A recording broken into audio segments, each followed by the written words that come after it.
A beautiful day to all of you. In this new episode of In Conversation with Afeef today, I have the great presence and privilege to be speaking to Andy Lopata. Now, in the world of work and high performance, one of the non-negotiable skills that people need to practice and have is mentoring. My guest today is a master in professional mentoring, especially in professional relationships. He's also a world-class keynote speaker. He just spoke in the Maldives in the Human Resource Association of Maldives, MAP, the 4th L&D conference. And today I have the great presence to have this conversation. Now let me ask from Andy what he's been up to lately. Andy, you have been recently writing some great articles. You wrote a wonderful article about mentoring to the Harvard Business Review, which really became one of their management tips of the week, which I thought was great. You're also in connection with the Thinkers 50. What are the other stuff that you've been up to lately? Well, first of all, thank you very much. I'm glad you enjoyed the article. Over the last 2 or 3 years, I've been working with Dr. Ruth Gautian, who is at Weill Cornell Medicine in New York. She's Chief Learning Officer for Anesthesiology, and she was formerly the founding Assistant Dean of Mentoring for their Mentoring Academy as well. And we've co-authored the Financial Times Guide to Mentoring. Yeah. So that's always been something I've talked about. It's always been something I've done. Yeah. But after my previous book, which was on vulnerability, I wanted to take things to the next stage and look at that formal relationship, because what both Ruth and I have observed is that people tend to value mentoring. Yeah. They know its importance, but not enough people participate in it, and not enough organizations, we believe, give enough attention to their mentoring programs. So after the book, it's led to the article you mentioned that we co-authored for Harvard Business Review. We've written a couple of articles for Fast Company. You mentioned we were interviewed by Thinkers 50 as well. We're delighted that I think 4 or 5 Forbes articles have been written on the book, on the work that we've done. So there's some great pieces out there about mentoring, and we're hoping that we can add to that conversation. Absolutely. Now, as you heard, this is such an important topic, and I have read this book, as you can see from here. The book, Mentoring, is an important topic, and you must get this book. You can find some details right here in the video, in the comment section, how you can get the video, and also these articles that we have mentioned. Now, my first question to you really is about the importance of having a mentoring culture for high performance. We know that whether it is the Silicon Valley, or whether it's the United Nations, or whether it's the government or private public sector, I mean, you name it, this is an important topic. So talk a little bit about the importance of mentoring for a high performance culture. We have to understand that however great you are at what you do, you're not going to achieve everything all on your own. You're not going to have the wisdom and the experience of making mistakes until you've been on that journey. So there are always people that can ease your progress, who can enhance the outcomes that you're striving for. However intelligent you are, however talented you are, other people can bring more out of you. So we need to encourage people at all levels to find those people they can rely on, whether it's a formal mentor who they meet with on a regular basis and work towards a clear objective, or whether they have a mentoring team where they have a range of different people that they know they should proactively reach out to when they have a challenge, or they need a sounding board, they need some advice, whatever it might be. And it's about, I would think that most people watching this video have that informal support in place to some degree. What we're arguing for is more strategic thinking around it, a more mindful approach, if you like. And rather than just relying on picking up the phone to someone when you've tried everything else, you're actually a little bit more proactive about thinking, what am I trying to achieve at the moment, and who can help me? And as I said, there's a mixture of formal and informal approaches that can work. Yeah, absolutely. And you rightly heard about the importance of this, because regardless of the experience that you have, I mean, one could be, for example, 30 years of experience working in an organization, but to have that mentoring mindset, there's some sort of formal practices or trainings or awarenesses they have to go through, because mentoring is not as easy as you think, just sitting down and speaking to someone. There's some formal part included in this. I think that's where a bit of training is needed, and I think your book clearly highlights. And I must say that by reading, I'm already halfway through this book. I'm much better in terms of, and I realized that I have been mentoring people. But then I realized some of the practice that I've used in mentoring is not really in line with professional mentoring, but reading the book has made me better. So what are some of the key components of a mentoring program, I would say? Well, first of all, you saying reading the book has made you better, and you're only halfway through it. Yeah. That's music to my ears. That's what we want to achieve. So that's great to hear, so thank you for that.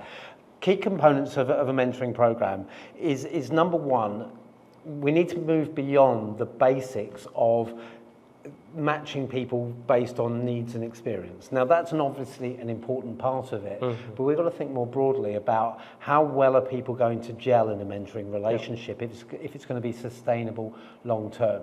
So we need to be thinking, yes, if this mentee needs to get to there, is that mentor the right person to help them based on their experience and expertise? But also, are they going to get on with each other? Yeah. Is the mentee going to trust the mentor? Is the mentor going to have faith that the mentee is going to apply what they say? Can they build a rapport so that you can develop trust more quickly and they can open up the conversation and the mentee can be more vulnerable with their mentor, really sharing what the problems are. So you need to put a lot of thought into that matching process. The next thing that's a key component of a mentoring program is clearly defined objectives at the beginning that you agree, you review, you reframe where it's appropriate, and you measure. So both the mentee and the mentor and the organisers of the mentoring program, if it is a formal program, need to be focused on what you're trying to achieve. And without that, the relationship can just meander. It doesn't have to be time-bound, but it can help if you can have an initial agreement about how long you're working together. If it's working so well and you've agreed a year, both parties want to carry on, then that's fine, but it's good to have an exit ramp, a way out, so that you don't just sort of get to the point, and you see this a lot, where both parties know that they're going nowhere with this relationship, but they're not comfortable having the conversation and they don't want to offend the other person. Therefore, they just go through the motions for too long. You need to have the ability to get out of a mentoring relationship when it's not working or when it's run its course. So those are some of the components. Yes, and I think the key point is that organizations can develop a mentoring program based on the needs of the organization. Because sometimes we think that we must have a set stone thing that this is only how it's going to work, but there are different ways, right? And I'm sure some of you who are listening, you probably have had great mentors. I had great mentors, whether it's Ron Kaufman or, for example, if I would take another example, it would be the former CEO of Lux Resorts and Hotels, Paul Johnson. So many lessons I have learned from them, and definitely to what I'm doing today, much of credit goes to some of the inspirations and encouragement and motivation they gave me. As a professional mentor, you must have had a lot of mentoring, or you must have had mentor relationships. Is there an example or an experience that you could share that really you had a great mentorship and it helped you to perform better in one particular aspects of your life, whether it's professional speaking, coaching, mentoring, or helping organizations to perform? Yeah, there are a number of different stories I can share. I've been in this space for a quarter of a century. Absolutely. So there are a lot of conversations, but actually, I'm going to go quite early on my journey, and it wasn't one person, it was a group. So one of the things we talk about in the book is peer-to-peer mentoring, that you can do individually or in groups. And one of the things I've always been involved in is mastermind groups where you peer mentor each other. And 2007, I had sold my business that I ran with my father, so we had sold to our business partner. We'd set up a new business, and it was a compromise because I wanted to then establish myself as a speaker and a trainer. My father didn't really see the mileage in that. There was an idea we had for an online business, an online network, very, very early in that space, 2007. And the compromise was we would start that and I would do the speaking and training on the side. And we couldn't get moving with the online network for various reasons. And we sunk a lot of money into it and lost that money. And I was part of a group, peer mentoring group called the Wildcard Pack. And we met every month. Interesting name. Interesting name. You can start to gauge the dynamic and character of that group from that. And we met every month, and we would have 2 people in the hot seat, one for the morning, one for the afternoon. And I took the hot seat, and I said, this online network is not taking off, and we need to look at our marketing. And so the question started. It's always question-based. You can't come up with solutions straight away. The question started, and the first ones were the ones you'd expect. So, you know, how are you marketing it at the moment? What are you doing about online marketing, and so on. And then someone just changed the course completely, and changed the course of my career completely as well. Because she just sat there and she said, Andy, is your heart really in this? And I looked at her and I said, no. I said, this is the compromise. I want to do the speaking and training. And she said, well, if you don't believe in this, why would anyone else? And as a result of that, and they supported us through that, 2 or 3 of that group became my first formal mentors. We then got rid of that business, and we set up the speaking and training business, which, where are we now, 17 years later, is still flourishing. Absolutely. I love what you mentioned, and it's a message that I firmly believe, that if you're a speaker, trainer, coach, consultant, the first person to actually believe in what you do in your message is actually not your clients, not even your audience, it's you. Because if you don't believe in what you're delivering, why would anyone have to spend time and invest in money, right? I mean, that's absolutely, I think, critical, and that's a great message you have got from that mentoring relationship. Now, the world is changing, and obviously, when we look back today, probably to 5-10 years down the line, the biggest workforce will be the younger generation. I mean, we would consider both of us also very young, because very young, deep down in heart, we're very young. But the reality is changing. And obviously, in today's world, everything is instant. I mean, you can get, cab in the moment, the food moment. Career growth, people think that, like if you order your pizza, you get in, 20 minutes, you think that your career can also fast track that way. But it's not the case, because the career growth takes time. But the younger generation needs to also adapt into this mentoring, and they need to get the buy-in. So what do you think the mentors can do to get the buy-in? And because the younger generation seems to, let's say if you get into a mentoring relationship, and I know a friend of mine who got into a mentoring relationship, a paid mentoring relationship, and after 2 months he said, oh, I'm done, I'm good enough now. And then after 1 year I met him and said, where are you? It was still the same job. I said, you shouldn't have discontinued your mentoring relationship, right? So what's your message to the younger people looking for mentoring? Okay, so I'll take that, and then I want to turn the question around, if that's okay. Sure. So take that example. I would assume from what you've shared there that there weren't any long-term objectives set that could be measurable in that mentoring relationship. Because if you're working with a mentor and saying, I want to get to this level, a good mentor will say, by when? And then have the conversation about how realistic that is. And then the good mentor will say, how are we going to work together to get there? So you can't get to the point 2 months in where the mentee says, we're done, because you've crafted a carefully devised map for your journey. And so if you get on a flight and you go from the Maldives to Dubai, and you've flown 1/5 of the journey, you can't say, well, I'm in Dubai now. So that would be my instant response to your question there, or that scenario. But I actually want to turn the question around, because the question was, what would we say to younger generations about this? I shared some statistics at the conference in Male, where I shared how millennials want mentoring. They're demanding mentoring. They don't want project, short-term focused coaching around one thing.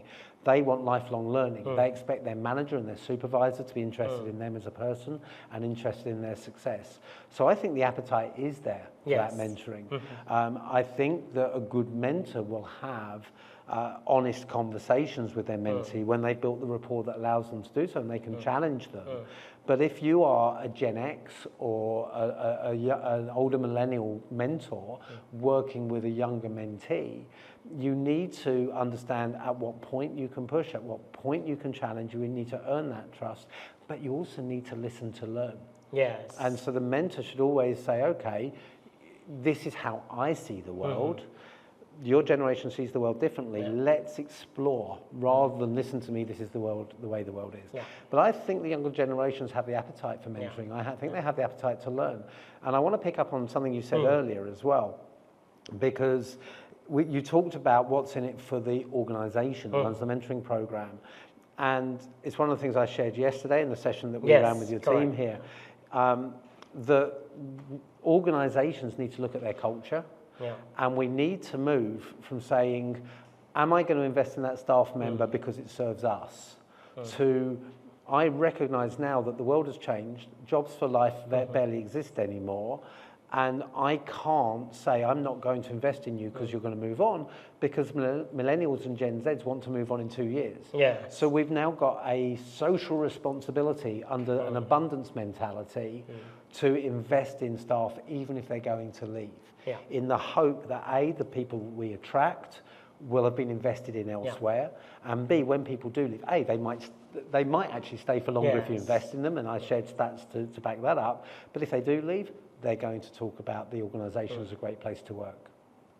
Absolutely. Now, I think the key point from really what you just mentioned is that there's a great appetite, meaning the younger generation or the workforce in general really wants to have this experience and wants to do it. But the most important thing is this, that the mentors or the people who needs to give mentoring, they also needs to get better, right? Now, as we're about to end our conversation here on the topic of the mentoring, I would want to ask, what is a closing remark that you would like to share about mentoring? Well, I just want to pick up on what you said about mentors needing support, because I think that a lot of the work that I do is stuff that we understand inherently, we understand naturally, and therefore we don't invest as much time into focusing on improving ourselves in that space. What happens with mentoring is we assume that you're experienced, you've got the expertise, you therefore know how to pass it on. But there's a big difference between becoming successful at your job and teaching other people to become successful at theirs. So we need to invest in mentoring skills, in mentoring programs, in mentoring awareness and PR, if you like, so that everyone understands what the benefits are, how to go about it, and how to get results. And it's about that culture that you create in an organisation. I want to walk into an organisation, and this is where the book came from. I was walking into organisations and saying, who here has got a mentor? And a handful of people would put their hand up. I want everyone to put their hand up. But what was happening was people were saying, I don't know if we've got a mentoring program. Who's it for? I don't think I qualify, and so on. I want to see a culture where there's clarity and appetite for mentoring and the training that goes with it. Yeah, absolutely. Now, as you rightly heard from Andy, that the key thing is to create that culture. It's not about you do one mentoring program and then you're done. And obviously, most of the organizations in today's world are really keen on developing people. And I would say this has got to be one of the key elements of a high-performance culture. I hope that you've enjoyed the conversation with my friend and a world-class speaker on the topic of mentoring.